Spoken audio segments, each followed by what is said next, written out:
প্রত্যেক নারী প্রত্যেককে বিশ্ব সুন্দরী বানাতো, প্রত্যেক নারী প্রত্যেককে জুলাইখার মতো করে বানাতো, প্রত্যেক নারী নিজের চেহারাটাকে ঐশ্বরিয়া রায়, জান্নাতুন নাঈম এভরিল করে বানাতো, ঠিক কি না? নিজেকে সবচেয়ে সুন্দরী করে বানাতো। কিন্তু এই সুযোগ আল্লাহ দেয় নাই। মায়ের পেটে থাকতে আমাদের চেহারার ডিজাইন দিয়েছে কে? এজন্য তোর নাক বসা, তুই কালুর ঘরের কালু, তুই সিকনার ঘরের সিকনা, এগুলো বলবেন? বলা যাবে? বলা যাবে?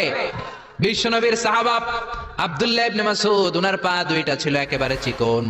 একবার বিশ্বনবীর সামনে যখন খেজুর গাছের উপরে উঠলো খেজুর পাড়ার জন্য, ওনার চিকন পা দুইটা দেখে সাহাবারা হাসাহাসি শুরু করলো। বিশ্বনবী বললেন, আমার ইবনে মাসউদের পায়ের নলা দেখে চিকন হওয়ার কারণে তোমরা হাসো। ইবনে মাসউদের পা দুইটা যদি কিয়ামতের দিন ওই কঠিন মুসিবতের কালে মিজানের পাল্লার উপরে এই পা দুইটা রেখে দেয়া হয়, আল্লাহর কসম এই পা দুইটা উহুদ পাহাড়ের চেয়েও ভারী হয়ে যাবে।